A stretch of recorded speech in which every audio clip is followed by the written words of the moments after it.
दीवार पर टंगी सास।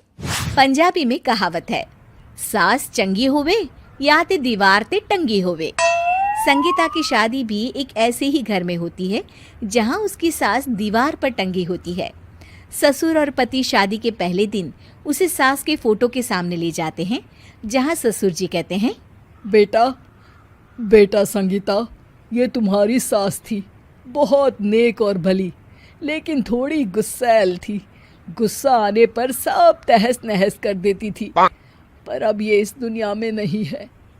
हाँ संगीता, माँ होती तो तुम इनकी कोई बात टाल नहीं सकती थी, वरना तो माँ घर में भूचाल ले आती। संगीता मन में खुश होती है कि अच्छा है कि ऐसी औरत अब इस घर में नहीं है, लेकिन दिखावे के लिए वो जैसे ही सास की फोटो के सामने हाथ जोड़कर खड़ी होती है, ये क्या? सास उसे देखकर मुस्कुराने लगी। संगीता आंखों को मलकर एक बार फिर से देखती है, लेकिन फिर सास के चेहरे का भाव, भंगिमा यानी एक्सप्रेशन बिल्कुल बदले होते हैं। वो अपने पति और ससुर को कहती है, माँ की तस्वीर तो स्माइल कर रही है। ना ना बेटी, ये कैसे संभव है? जरूर तुम्हें कोई गलती हुई होगी, ऐसा कैसे हो सकता है? लगता है तुम शादी की सारी फॉर्मेलिटी करते करते थक गई हो, तुम्हें आराम की जरूरत है संगीता। खैर, सारे संगीता की बात को इग्नोर कर कमरे में चले जाते हैं। वैसे सास की फोटो पर एक्सप्रेशन एक के बाद एक बदलते ही रहते हैं। सुबह होती है, पति और ससुर को काम पर भेजकर संगीता कमरे की सफाई करने में लग जाती है कि तभी उसे आवाज आती है, टेबल ठीक से साफ करो। ऐसे भी कोई टेबल साफ करता है? इससे अच्छा तो ये गंदा ही था।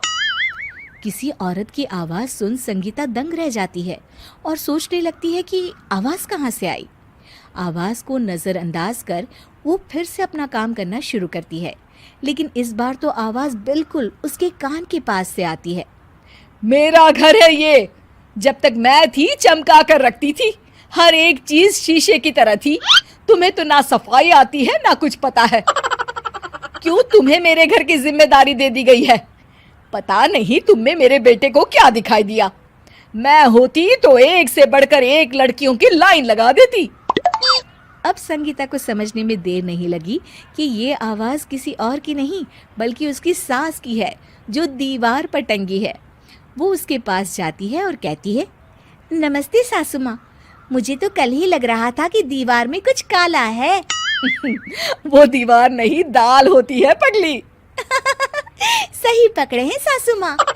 तो क्या हो गया आपको जो आप यहाँ भी चैन से नहीं बैठी हैं? सुना मैंने आपका व्यवहार काफी गुस्से वाला था।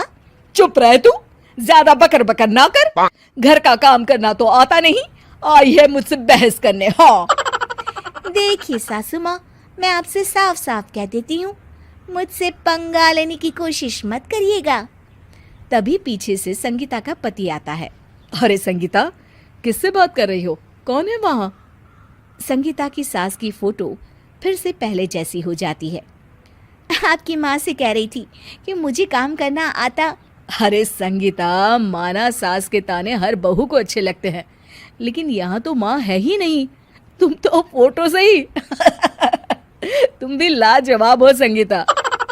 किसी को विश्वास नहीं होता कि संगीता अपनी मरी हुई सास की फोटो से बात करती है। वहीं आए दिन संगीता की सास संगीता को किसी न किसी बात पर आते जाते ताने देती। संगीता को भी अब सास के तानों और उनसे बात करने की आदत हो गई। वो कभी खानदान की कहानी तो कभी तीज त्योहार कैसे मनाए या किसी व्यंजन की रेसिपी सास से ही पूछती। सारा दिन घर में अकेली संगीता की सास अब उसके लिए तानों के साथ पक्की साथी की तरह भी रहने लगी थी, जो किसी और को नहीं बल्कि संगीता को ही सुनाई देती। तो देखा आपने, सास बहू का रिश्ता हर रिश्ते से ऊपर होता है, फिर चाहे वो खट्टा हो या मीठा।